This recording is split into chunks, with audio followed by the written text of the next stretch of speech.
Cahaya kiri kebakar kan. Cahaya kiri habis, cahaya kiri.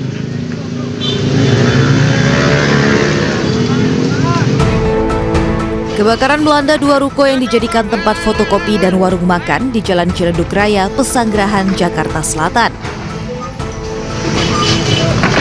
Bro. Air. Besarnya kobaran api sempat membuat pemilik ruko lainnya di sekitar lokasi panik dan menyelamatkan barang berharga. Pakai apa? Apa aja, Pak? Petugas damkar Jakarta Selatan yang tiba di lokasi berusaha memadamkan api agar tak merembet.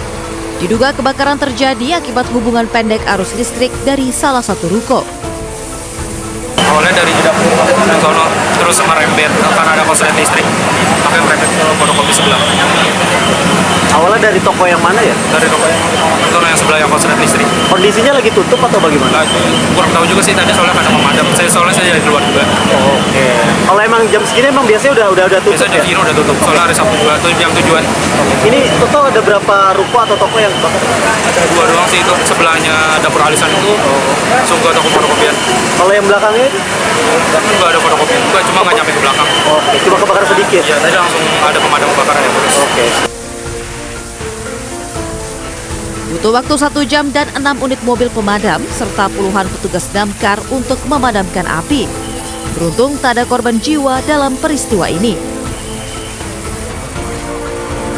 Dari Jakarta, Den Helmi Sajangbati, iNews melaporkan.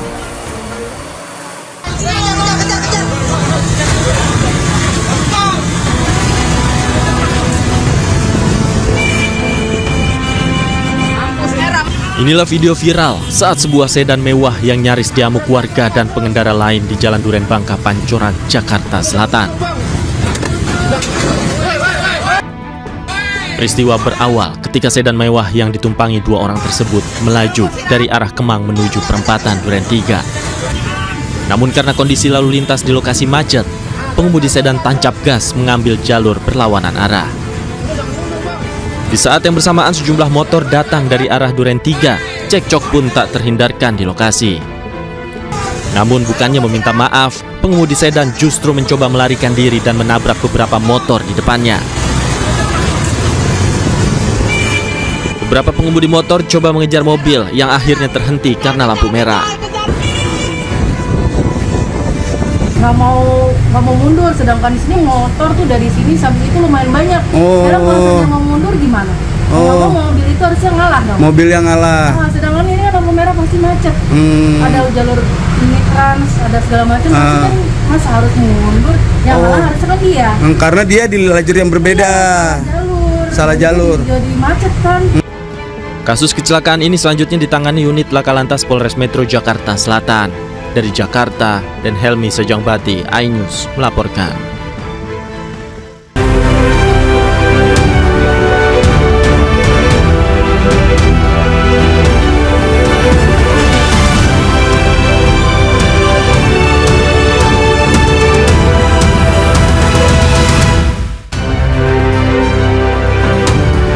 Komisi 13 DPR RI sidak ke rutan kelas 1 Salemba usai kaburnya 7 tahanan narkoba. Ratusan pengungsi erupsi Gunung Leotobil laki-laki di Flores Timur kini kesulitan air bersih.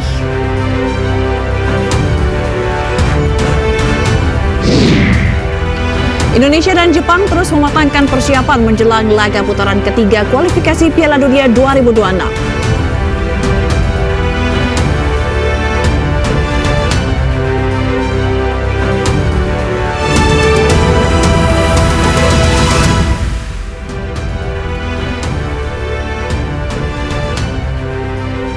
Halo, selamat siang pemirsa, apa kabar Anda hari ini? Senang sekali saya Fazilah Khairunisa kembali hadir menemani Anda dalam iNews Siang. Selain 3 berita utama tadi, iNews Siang juga akan menyuguhkan beragam informasi penting lainnya. Dan iNews Siang ini kami awali dari informasi mengenai seorang wanita hamil ditemukan tewas di kamar kosnya di kawasan Kemayoran, Jakarta Pusat. Kondisi jasad sudah membengkak dan ada ceceran darah di lantai dan pakaian korban.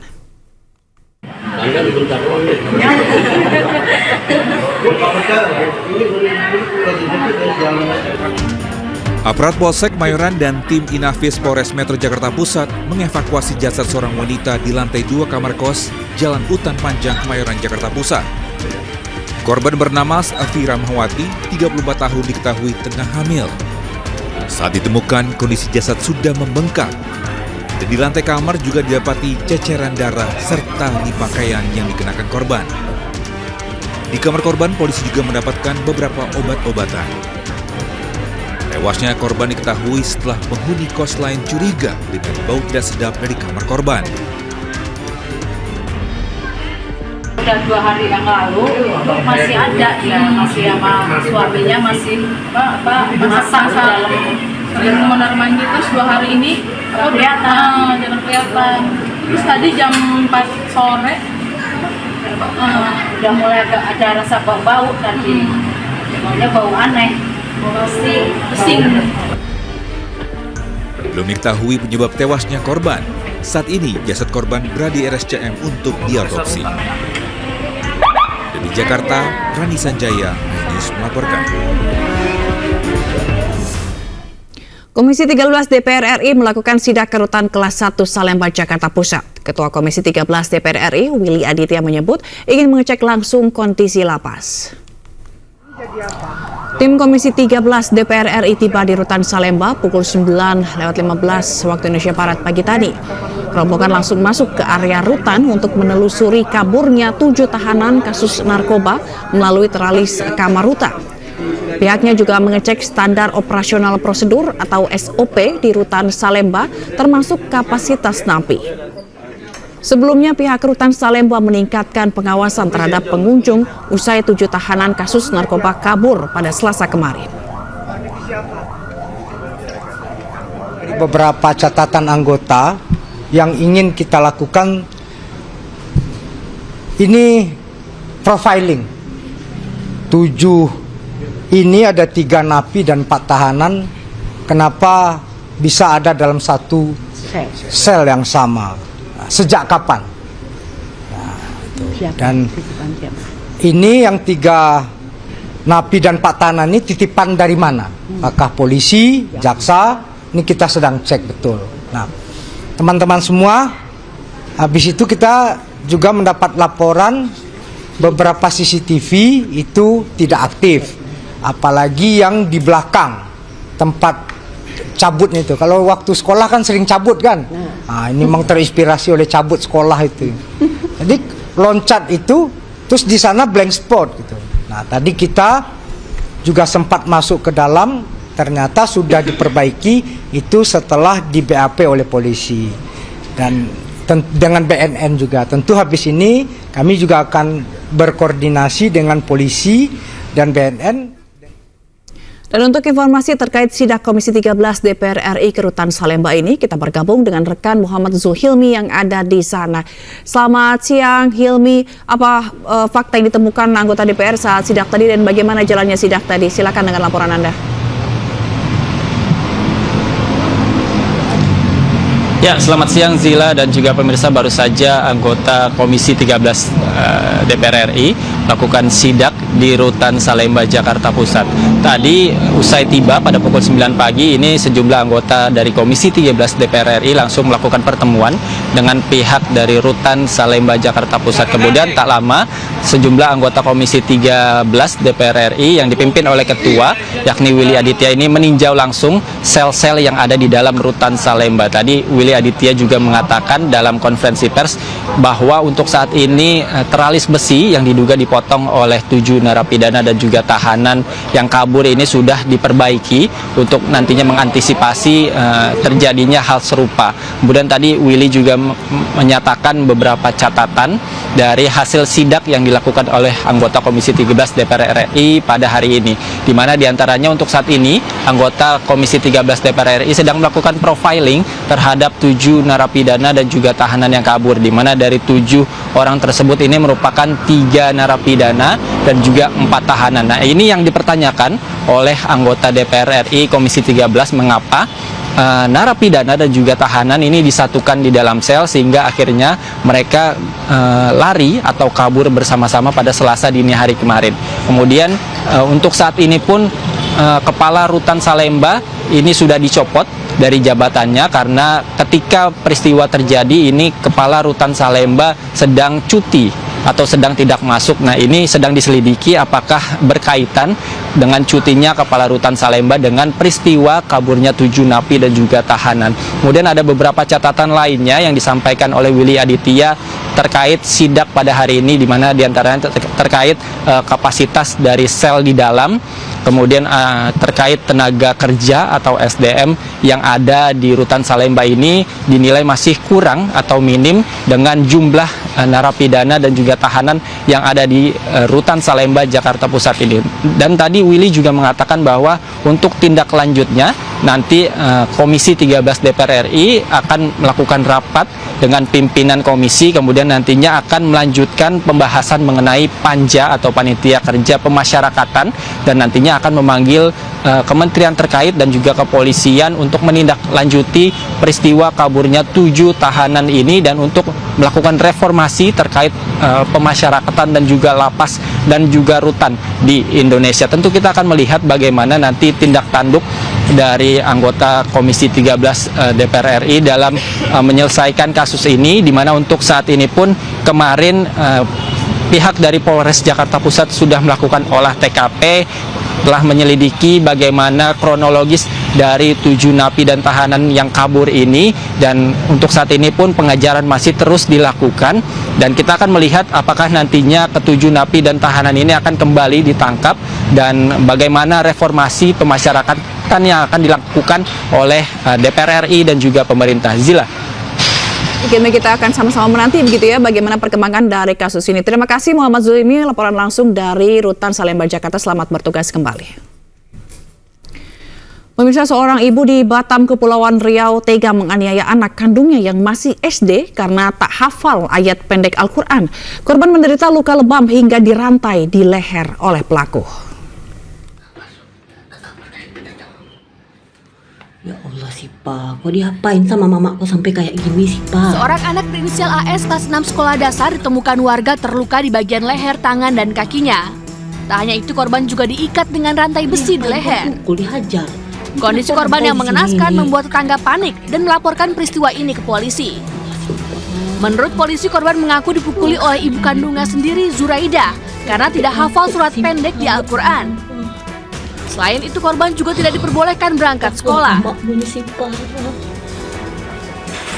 Peristiwa bermula saat korban sempat diam-diam memakai ponsel pelaku yang saat itu sedang tidur untuk mendengarkan ayat Al-Quran. Namun mengetahui korban memakai ponselnya, pelaku marah dan menganiaya korban serta mengikatnya dengan rantai besi. Polisi pun langsung menangkap ibu korban. Oh, itu rantainya. Dapat laporan dari tetangga yang kita bisa bilang menyelamatkan dia, yang mana tetangga itu melaporkan ke kita, langsung kita tindak lanjuti. Dari pengakuan tetangganya ini, kondisi si anak ini memang pada saat kita temukan lehernya ada di rantai, rantainya lumayan besar juga, ada 2 kali lilitan di lehernya, kemudian kakinya diikat pakai tali rafia, seperti itu. Polisi pun langsung menangkap ibu kandung korban. Pelaku memiliki 3 orang anak dan korban merupakan anak kedua serta yang paling kecil berusia 4 tahun. Sementara korban dan adiknya nantinya akan dirawat oleh putri sulung pelaku yang masih duduk kelas 2 SMA. Dari Batam, Kepulauan Riau, Gustiono Saha, iNews melaporkan. Seorang remaja pengendara sepeda motor yang berboncengan dengan ibunya tewas setelah tertabrak truk box. Keluarga korban yang melihat kejadian pun langsung menangis histeris saat tiba di lokasi.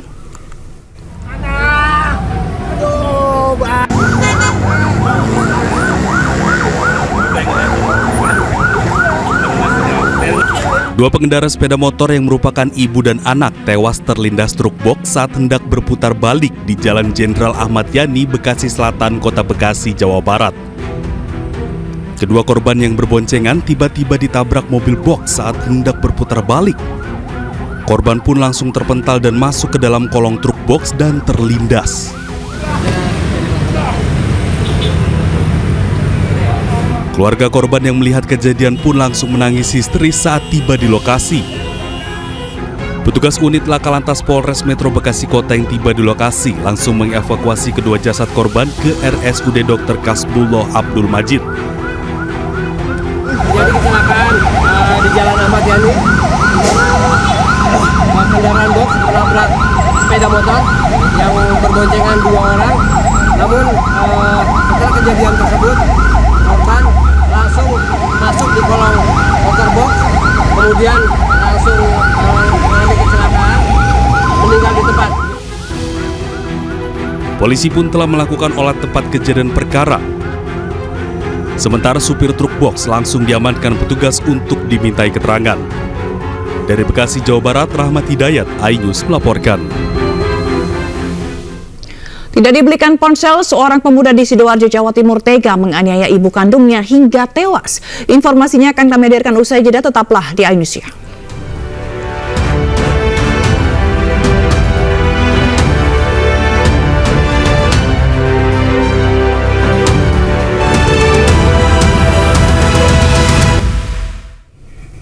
Anda kembali bersama kami, pemirsa. Viral di media sosial video yang menampilkan aksi perundungan siswa sekolah menengah atas di Kabupaten Rejang Lebong, Provinsi Bengkulu. Akibat kejadian ini, korban terluka parah di kepala disertai trauma mendalam.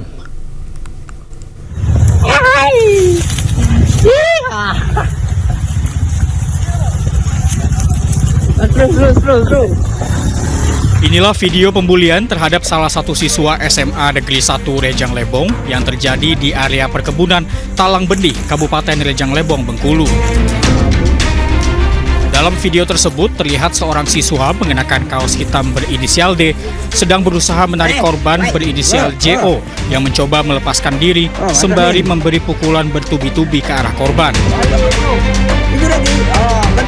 Meski korban sudah memohon untuk berhenti, namun siswa tersebut masih tetap lanjut memukuli serta menendang kepala korban. Ibu korban menjelaskan bahwa anaknya tidak mengetahui mengapa dirinya dijadikan target pembulian. Akibat kejadian ini, korban mengalami retak di bagian tengkorak dan harus melakukan pemeriksaan rutin ke rumah sakit lantaran dikhawatirkan terjadi gegar otak. Dia menyesuaikan, mungkin ada traumatik yang terlalu tinggi. Saya sendiri juga setiap masuk ke kelas, bayangan saya anak saya ada di sana. Jadi berat sekali saya harus berkata ini, tapi saya berharap ada atensi dari yang terkait agar anak saya dapat pulih. Itu saja permintaan saya.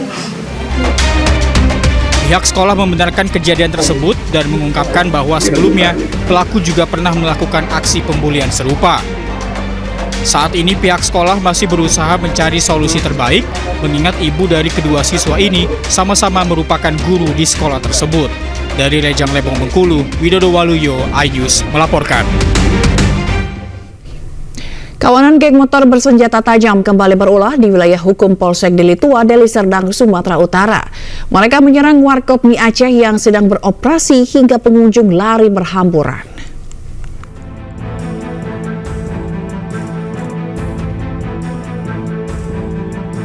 Terlihat kawanan geng motor menggunakan senjata tajam mengobrak-ngabrik warkop mie Aceh dan menyerang pengunjung di wilayah hukum Polsek Deli Tua, Deli Serdang, Sumatera Utara pada Rabu dini hari. Aksi brutal tersebut terekam kamera pengawas. Pengunjung yang sedang makan berhamburan menyelamatkan diri, sedangkan kawanan geng motor merusak meja, kursi, dan barang lain di warung kopi. Usai menyerang warkop mie Aceh, kawanan geng motor merampas 1 unit sepeda motor warga yang sedang berada di Dusun 6 persimpangan Jalan Pahlawan Purwo. Setelah membuat onar, kawanan geng motor diduga konvoi mencari mangsa ke Jalan Purwo, Deli Tua, Sumatera Utara. Warga sekitar berharap pihak berwajib dapat segera bertindak menangkap kawanan geng motor yang kerap meresahkan warga. Dari Medan, Sumatera Utara, Amin Nur Rasid, iNews melaporkan. Seorang ayah di Temanggung, Jawa Tengah tega memperkosa pacar anaknya yang masih 11 tahun dan masih siswi sekolah dasar. Pelaku mengancam akan menyebarkan foto tanpa busana korban yang ditemukan pelaku di ponsel anaknya.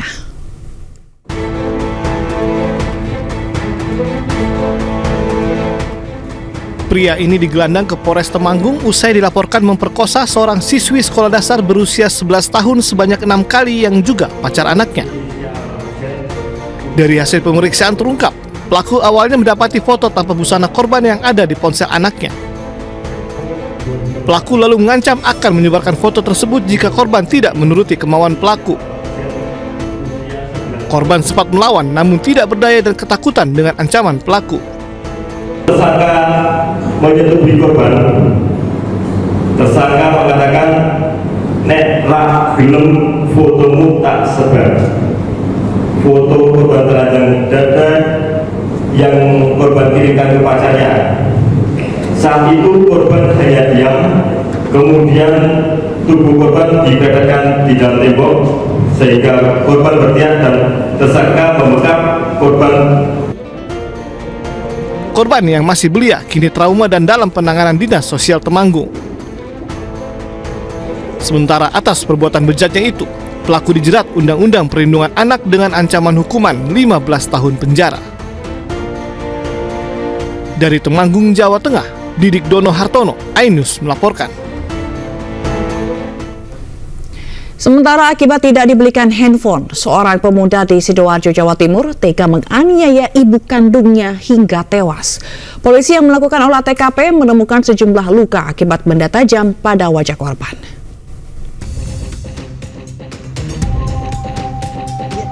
Inilah kondisi sesaat setelah warga mendobrak pintu kamar Suwati, wanita Parubaya yang diduga korban pembunuhan oleh anak kandungnya sendiri di Desa Tambakrejo, Kecamatan Waru, Sidoarjo. Saat ditemukan, kondisi korban telungkup dengan bersimbah darah di sekujur tubuhnya. Peristiwa mengenaskan tersebut diduga akibat cekcok pelaku dengan memaksa minta dibelikan handphone oleh sang ibu, namun belum dipenuhi oleh ibunya, dan pelaku yang kesal serta kalap mata langsung menikam korban. Ada beberapa luka di area wajah. Di dalam rumah itu sempat ada ribut. Terus pada waktu dicek, didobrak dari luar, terus masuk ke dalam, ternyata di dalam sudah ditemukan ada korban dalam keadaan tergeletak, terkurap.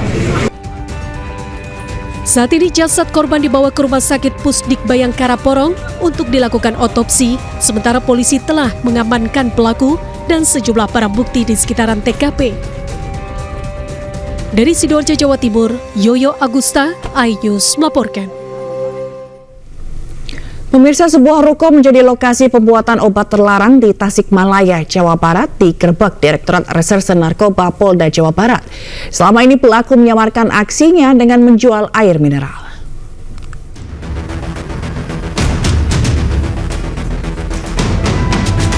Ruko di Jalan Letjen Mashudi, Tasikmalaya, Jawa Barat dijadikan pabrik pembuatan obat terlarang jenis trihexyphenidyl.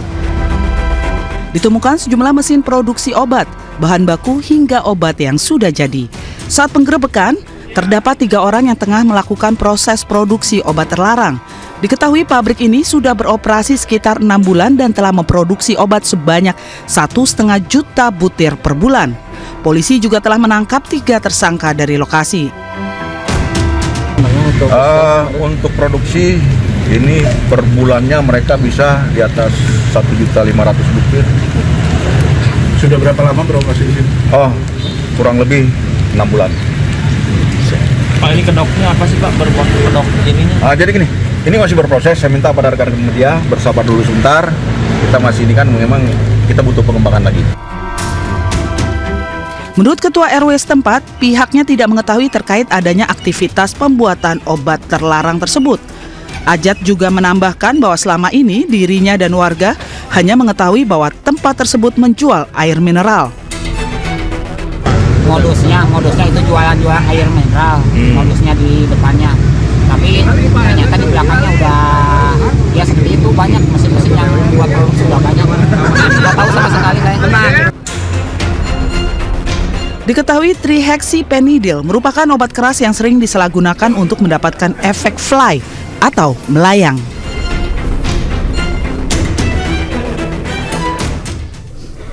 Sementara ratusan kosmetik diduga mengandung merkuri di Makassar, Sulawesi Selatan, disita Direktorat Reserse Kriminal Khusus Polda Sulsel. Polisi juga menetapkan 3 pemilik skincare sebagai tersangka.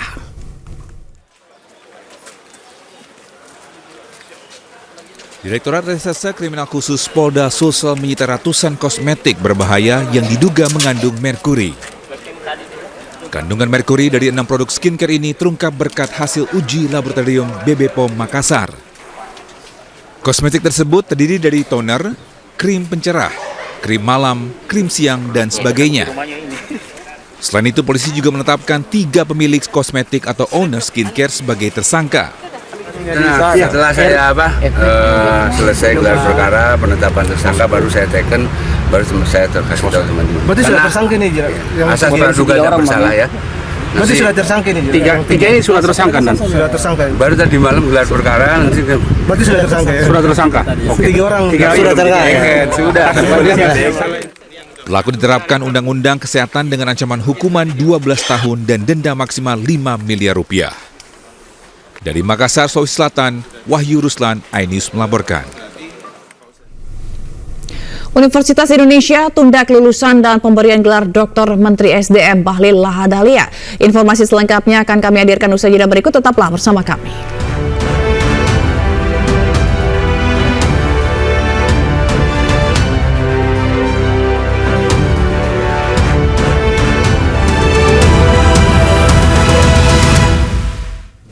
Terima kasih Anda masih bersama kami. Pemirsa, Kampus Universitas Indonesia menunda kelulusan dan pemberian gelar doktor terhadap Menteri SDM Bahlil Lahadalia. Kampus UI akan melakukan evaluasi dan menggelar sidang etik terkait polemik gelar doktor Bahlil Lahadalia. Sementara Bahlil Lahadalia menepis bahwa dirinya kuliah kilat untuk program doktoral.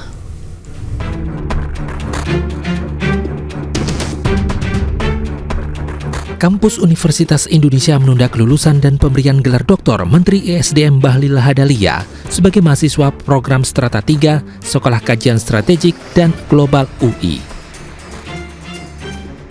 Dalam surat yang dikeluarkan, UI juga meminta maaf atas kegaduhan yang timbul atas nasib akademik Ketua Umum Partai Golkar.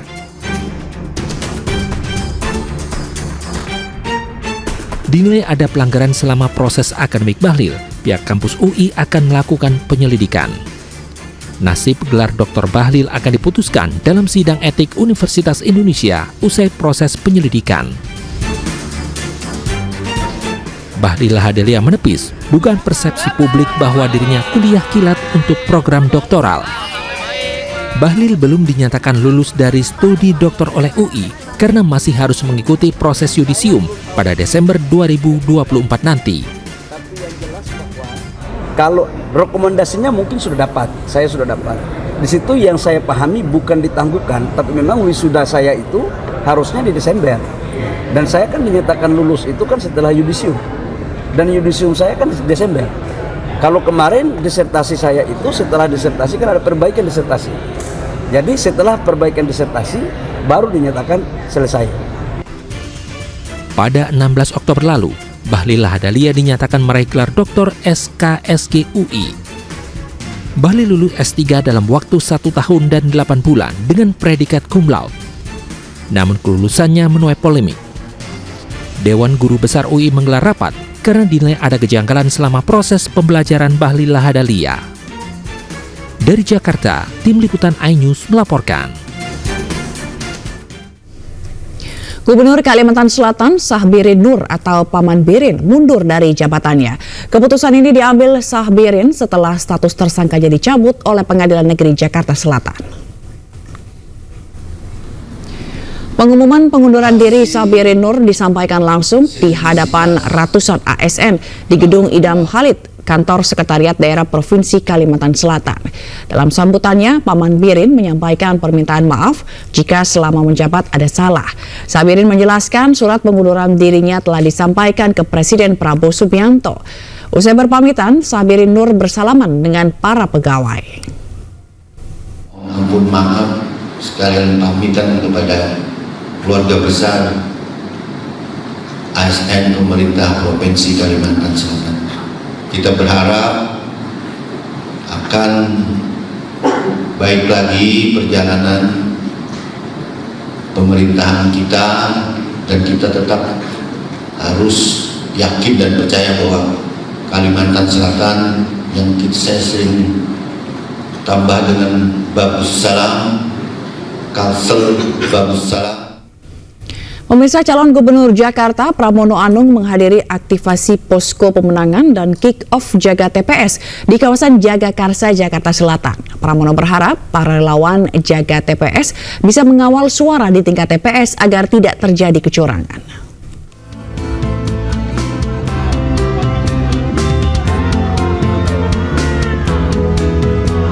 Calon Gubernur Jakarta nomor urut 3 Pramono Anung kembali melanjutkan kampanyenya dengan menghadiri acara yang diinisiasi sejumlah organisasi relawan Pramono Rano bertajuk Aktivasi dan Kick-Off Jaga TPS di kawasan Jagakarsa, Jakarta Selatan. Kehadiran Pramono Anung yang berpasangan dengan Rano Karno ini mendapatkan sambutan meriah dari para relawan. Pramono mengaku dukungan yang terus datang dari berbagai komunitas ini menjadi tambahan energi bagi pasangan Pramono Rano. Dengan diturunkannya relawan Jaga TPS, Pramono Anung Rano Karno berharap para relawan bisa menjaga ribuan tempat pemungutan suara di seluruh wilayah Jakarta agar terhindar dari kecurangan yang terjadi di tingkat TPS. Ya, mereka menjaga, menghitung, melaporkan, dan jangan sampai kemudian perhitungan itu akan bisa berbeda. Karena di Jakarta itu nanti akan ada kurang lebih 14.800 TPS di 267 kelurahan, 44 kecamatan. Dan itulah yang harus dijaga proses perhitungan dan sebagainya. Tapi saya yakin karena di Jakarta ini pasti akan banyak yang ngitung quick account itu sebagai referensi dari itu. Sehingga dengan demikian mari kita pantau bareng-bareng. Pramono Anung pun menyampaikan pesan bahwa politiknya adalah politik riang gembira. Maka dirinya meminta tidak ada kecurangan dari pihak-pihak yang sedang berkontestasi politik. Dari Jakarta, Stephen Patirama, Laksana iNews melaporkan. Sementara pasangan calon gubernur dan wakil gubernur Jakarta Ridwan Kamil Suswono kembali mendapat dukungan dari berbagai elemen masyarakat di kontestasi Pilkada Jakarta 2024. Dukungan penuh kali ini datang dari pendeta se-Jakarta, relawan Gerakan Transformasi 08, serta komunitas India di Jakarta.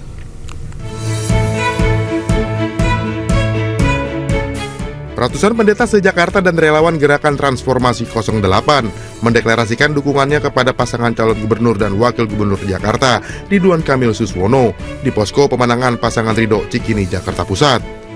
Usai menyatakan dukungannya, para pendeta dan relawan berharap paslon nomor urut 1 ini mampu merawat harmonisasi dan menjaga kerukunan, serta menjadi pemimpin yang bisa merangkul semua golongan masyarakat. Kita melihat bahwa tentunya kami sebagai pendukung Prabowo Gibran, Gerakan Transformasi 08 itu harus sejalan dengan Kim. Itu yang pertama. Yang kedua, kami juga melihat sosok Pak Ridwan ini sosok yang nasionalis dan netralitas. Dukungan kepada pasangan Ridwan Kamil Suswono juga datang dari komunitas masyarakat India di Jakarta saat Ridwan Kamil menghadiri kegiatan Diwali Mela yang merupakan suatu perayaan khusus warga India beragama Sikh di Senayan, Jakarta Pusat. Dalam kegiatan ini, masyarakat India di Jakarta juga menyampaikan beberapa aspirasinya kepada Ridwan Kamil. Kita belum ada fasilitas untuk rumah duka. Oke, begitu orang meninggal kita belum punya rumah duka. Dan kedua, kita juga area-area ibadah kita itu parkiran itu sangat sulit. Contohnya salah satu di Pasar Baru. Pastilah nanti kalau sudah terpilih, karena tugas pemimpin kan membereskan masalah warganya. Nah, ini ada masalah, ada curhatan, ada aspirasi. Insya Allah saya datang lagi. Dengan dukungan penuh dari berbagai kalangan ini menjadi suntikan semangat bagi pasangan Ridho untuk memenangkan Pilkada Jakarta dalam satu putaran. Tim Liputan iNews melaporkan. Pemirsa, Wakil Presiden RI Gibran Rakabuming Raka belusukan ke sejumlah permukiman di Kota Makassar, Sulawesi Selatan. Kedatangan Wapres disambut antusias ibu-ibu dan anak-anak. Warga antusias menyambut kedatangan Wapres Gibran Rakabuming Raka di permukiman padat penduduk di Kota Makassar. Warga yang didominasi ibu-ibu dan anak-anak berebut untuk bisa bersalaman dan bersuah foto dengan Gibran. Dalam kesempatan tersebut, Gibran juga membagikan susu kemasan, buku tulis, kaos hingga uang tunai ratusan ribu rupiah kepada warga. Warga mengaku kaget dan gembira mengetahui Wapres Gibran datang ke permukiman tersebut. Dalam lawatannya ke Sulawesi Selatan, Gibran mengunjungi Kabupaten Maros, Kabupaten Toraja Utara, dan terakhir ke Kota Makassar.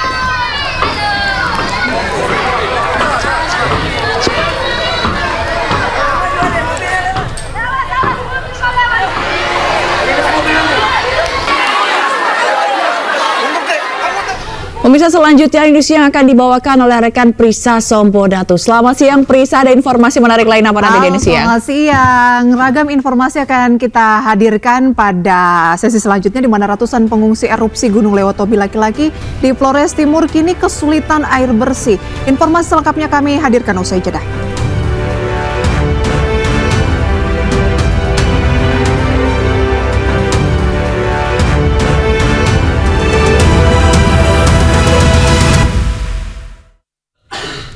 Terima kasih pemirsa, Anda kembali bersama kami di iNews Siang bersama saya Prisa Sompodatu. Kita ke informasi berikutnya di mana Presiden Prabowo menggelar rapat koordinasi melalui video conference bersama sejumlah Menteri Kabinet Merah Putih saat berada di Amerika Serikat.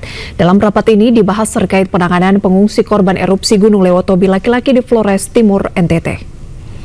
Selamat malam, saudara-saudara sekalian. Bisa dengar suara saya?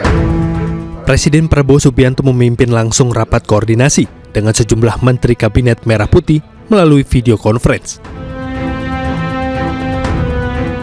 Rapat kali ini diikuti oleh Menko PMK Pratikno, Menko Bidang Pemberdayaan Masyarakat Muhaimin Iskandar, Menteri Sosial Saifullah Yusuf. Rapat juga dihadiri Kapolri, Panglima TNI, dan Kepala BNPB. Terima kasih. Saya mengucapkan saudara-saudara, saya ingin diberi update bagaimana tentang keadaan bencana di Gunung Lewotobi laki-laki di Flores Timur, NTT. Mohon saya diberi update. Presiden Prabowo juga memberikan sejumlah arahan untuk penanganan pengungsi akibat erupsi Gunung Lewotobi laki-laki. Presiden Prabowo juga tegaskan pemerintah harus hadir dan menangani korban erupsi dengan serius. Pak Presiden berkali-kali menegaskan tadi di awal, di tengah, juga di akhir bahwa pemerintah pusat harus hadir ya, menyelamatkan warga, melayani warga sebaik-baiknya, dan juga segera melakukan rehabilitasi, rekonstruksi, dan pemulihan ekonomi masyarakat. Jadi itu ditegaskan berkali-kali oleh Pak Presiden. Jadi kita diingatkan betul untuk kerja serius, kerja kompak untuk menangani permasalahan ini. Saya hanya itu aja tadi yang beliau tegaskan berkali-kali. Pertemuan ini membahas terkait jumlah pengungsi akibat erupsi Gunung Lewotobi laki-laki di Flores Timur, NTT, yang kini mencapai 11.553 orang. Belasan ribu pengungsi ini berada di 6 lokasi pengungsian di Flores Timur dan 2 titik di Sika yang akan dipindahkan secara bertahap.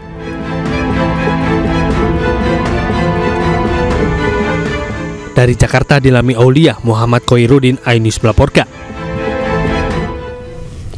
Sementara itu pemirsa, Wakil Presiden Gibran Rakabuming Raka menggelar rapat koordinasi percepatan penanggulangan bencana erupsi Gunung Lewotobi laki-laki di Nusa Tenggara Timur.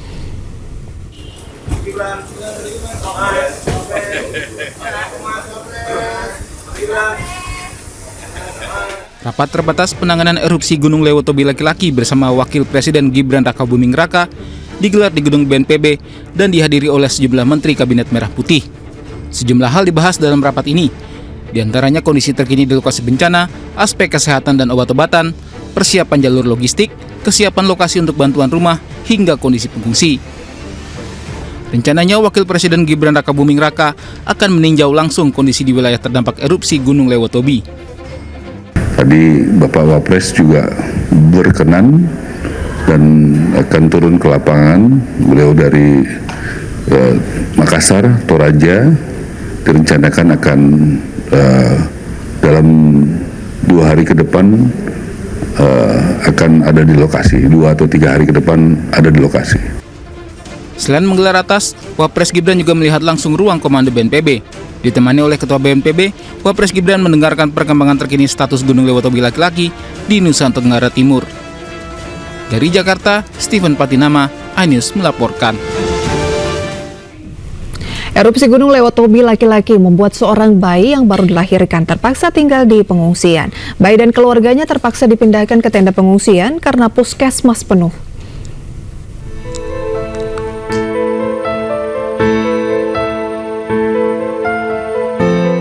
Bayi laki-laki ini baru saja dilahirkan pada Rabu 13 November 2024, sekitar pukul 1 dini hari.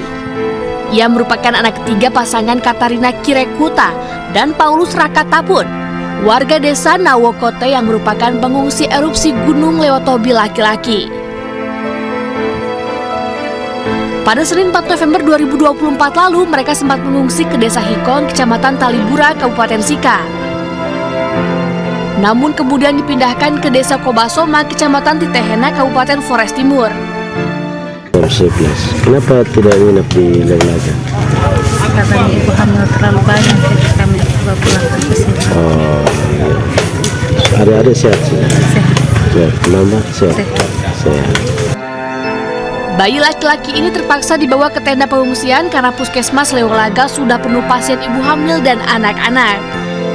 Dari Flores Timur, Nusa Tenggara Timur, Joni Nura, iNews melaporkan. Ratusan pengungsi di posko utama di desa Kobasoma, Kecamatan Titehena, Flores Timur kesulitan untuk mendapatkan air bersih, sehingga warga harus meminta ke rumah warga sekitar, bahkan membeli air bersih.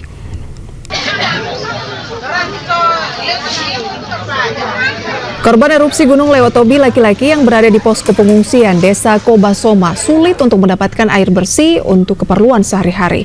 Para pengungsi mengeluhkan sulitnya air bersih, bahkan harus meminta ke warga sekitar hingga membeli air bersih. Pengungsi berharap pemerintah setempat dapat menyediakan bantuan air bersih untuk para pengungsi. Kami tanya.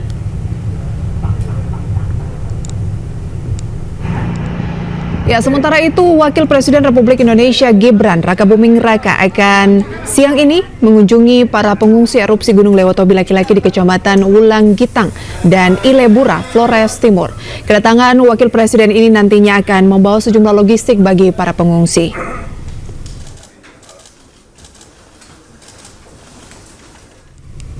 Ya pemirsa, siang ini Wakil Presiden Gibran Rakabuming Raka akan mengunjungi pengungsi erupsi Gunung Lewotobi laki-laki. Dan untuk mengetahui informasi terkini, kita tanyakan pada rekan Joni Nura yang berada di posko pengungsi Kobasoma, Kecamatan Titehena. Selamat siang rekan Joni, jam berapa tepatnya kira-kira Wakil Presiden akan tiba di sana? Selamat siang, bisa dapat saya laporkan bahwa saya sekarang sedang berada di posko pengungsian di Desa Kobasoma, di mana kami sedang menunggu atau menanti kedatangan Bapak Wakil Presiden yang akan berkunjung langsung dan melihat korban erupsi Gunung Lewotobi yang berada di Desa Kobasoma. Informasi yang kami dapat bahwa Wakil Presiden akan tiba di lokasi tepatnya pada pukul 11 lewat 10 menit. Namun sampai saat ini Wakil Presiden sendiri belum tiba di lokasi. Bisa. Bagaimana kondisi pengungsi yang kesulitan air bersih? Apa sudah ada solusi sejauh ini? Baik, bisa dapat saya sampaikan bahwa terkait dengan pemberitaan yang dimuat oleh iNews TV terkait warga pengungsi yang kekurangan air bersih, pada siang tadi dari pihak Brimopolda NTT sudah menyediakan air bersih bagi para pengungsi yang berada di Desa Kobasoma sendiri. Bisa. Baik, jadi saat ini masalah memperoleh air bersih sudah tertangani dengan baik, begitu ya rekan Joni ya? Ya, benar sekali Prisa. Oke, lantas apakah ada lagi kebutuhan yang krusial yang diharapkan mungkin bisa diberikan untuk para pengungsi yang ada di sana?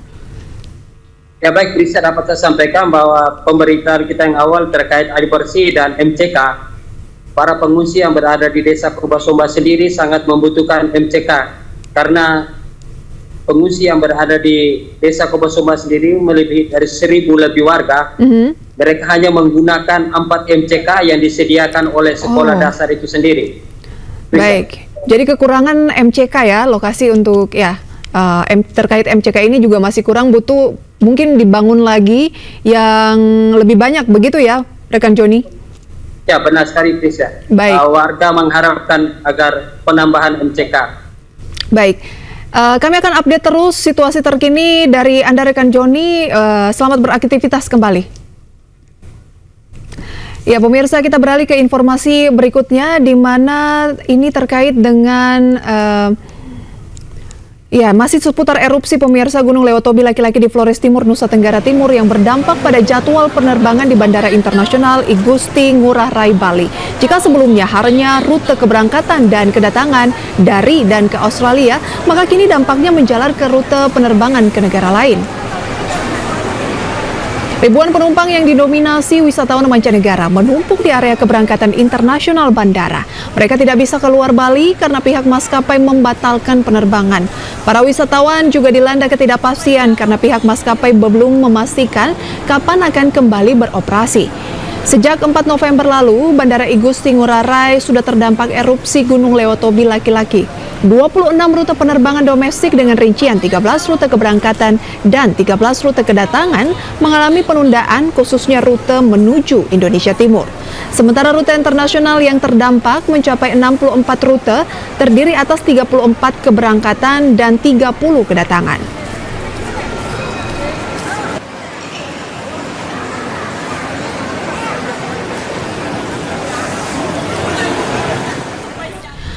Indonesia dan Jepang terus mematangkan persiapan menjelang laga putaran ketiga kualifikasi Piala Dunia 2026. Informasi selengkapnya kami hadirkan usai jeda.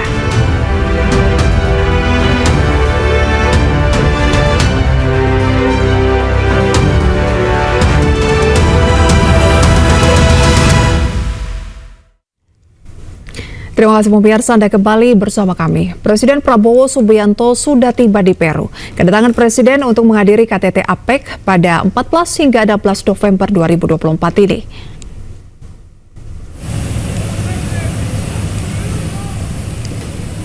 Presiden Prabowo Subianto tiba di Bandara Internasional Jorge Cafés di Callao, Peru sekitar jam 10 malam waktu setempat. Kedatangan Presiden Prabowo disambut oleh Menteri Pertanian Peru, Angel Manuel Campos, dan Dubes Republik Indonesia untuk Peru, Ricky Suhendar. Presiden Prabowo langsung menuju ke hotel tempatnya menginap di Kota Lima, Peru. Dan rencananya besok Presiden Prabowo akan menghadiri acara kenegaraan di Istana Peru. Presiden Prabowo juga akan menghadiri KTT APEC yang digelar pada 14 hingga 16 November 2024.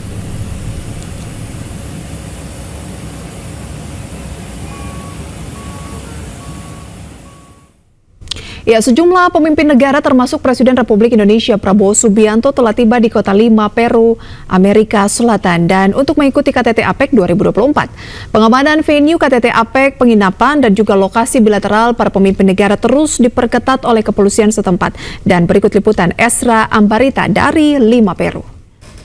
Pemirsa, saya mengabarkan langsung dari tempat nanti diberlangsungkannya KTT APEC 2024, yakni tepat nanti di belakang saya ini, yakni di gedung LCC yang merupakan venue utama digelarnya APEC 2024. Ini berada di Kota Lima, Peru, yang mana kalau berdasarkan informasi pada tanggal hari ini 13 November waktu negara Peru, sejumlah persiapan pengetatan ini dilakukan di sekitar kawasan. Kami memantau bahwa mulai dari pengamanan kepolisian dari polisi setempat, kemudian juga anjing pelacak disiagakan dan juga sejumlah pengamanan seperti ketika nanti para delegasi, tamu kehormatan dan para jurnalis yang akan masuk ke kawasan ini diperiksa secara ketat karena ada berbagai fasilitas untuk pengecekan dari barang-barang yang akan dibawa dari para jurnalis maupun dari para delegasi yang hendak masuk. Sementara itu fasilitas pun juga disediakan di sini mulai dari media center internasional, kemudian juga beragam fasilitas yang tentunya disediakan sekali lagi untuk tamu-tamu kehormatan. Kemudian kalau berdasarkan pemantauan kami dari sejumlah pimpinan negara ini juga sudah tiba di negara Peru,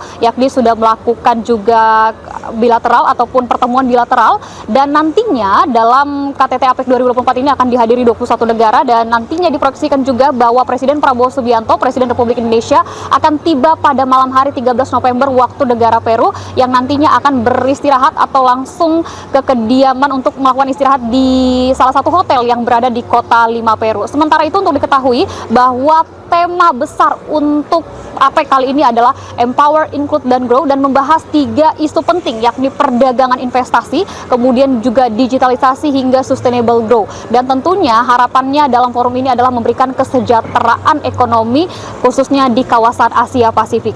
Dari kota Lima, Peru, Esa Ambarita, iNews melaporkan.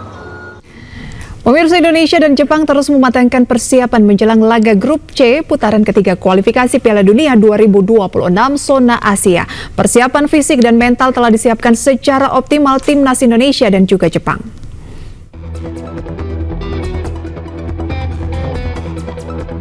Indonesia mematangkan persiapan mereka dengan menggelar sesi latihan di Stadion Madia Senayan, Jakarta.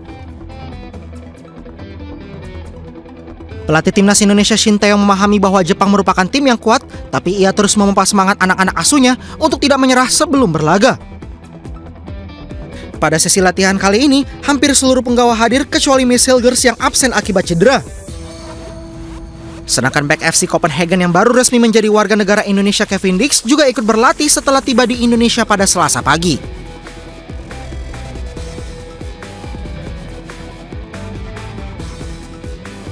Sementara itu Jepang menggelar latihan kedua di lapangan A Senayan, Jakarta.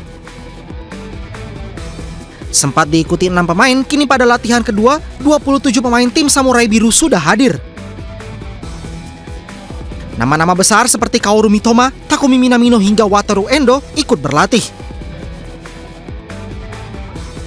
Pada sesi ini pelatih Jepang Hajime Moriyasu mematangkan kondisi fisik skuadnya. Hingga sesi latihan kedua, Jepang selalu menerapkan protokol keamanan yang ketat agar strategi permainan bisa berjalan lancar. Dari Jakarta, tim liputan iNews melaporkan. Pemirsa, seorang wanita hamil ditemukan tidak bernyawa di kamar kosnya di kawasan Kemayoran, Jakarta Pusat. Informasi selengkapnya usai jeda.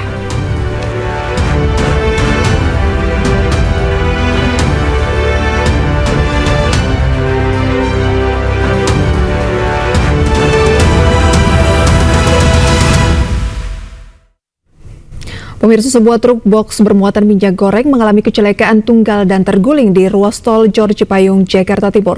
Kecelakaan diduga terjadi akibat truk mengalami pecah ban hingga pengemudi kehilangan kendali dan membuat truk terguling. Seteraga bawa minyak.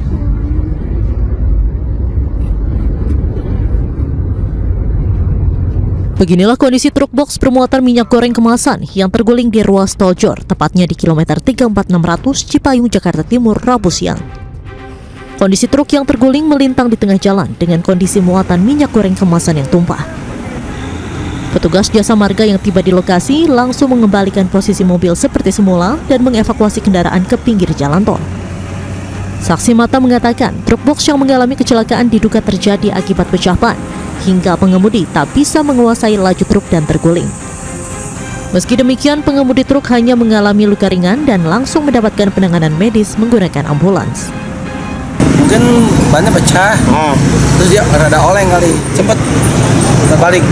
Ada muatan bang truk ini? Ada tuh, terus muatan apa? Minyak. Akibat kecelakaan ini, kemacetan panjang beberapa kilometer sempat terjadi di ruas tol Jor dari arah Bekasi menuju Pasar Rebo.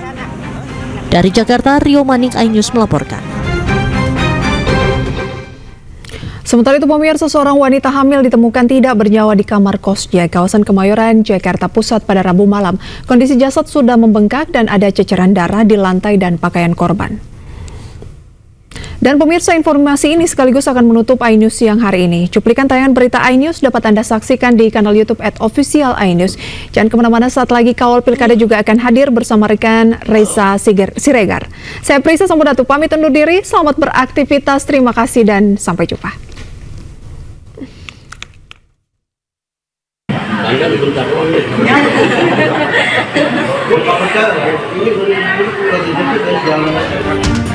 Aparat Polsek Kemayoran dan tim Inafis Polres Metro Jakarta Pusat mengevakuasi jasad seorang wanita di lantai 2 kamar kos Jalan Utan Panjang, Kemayoran, Jakarta Pusat.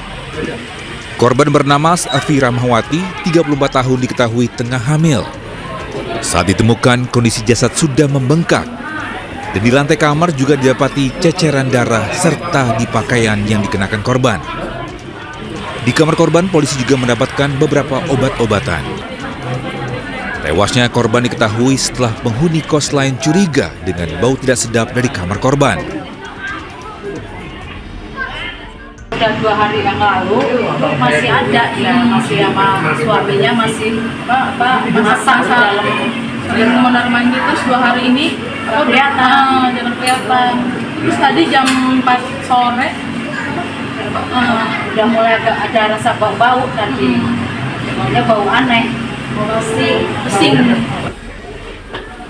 Belum diketahui penyebab tewasnya korban.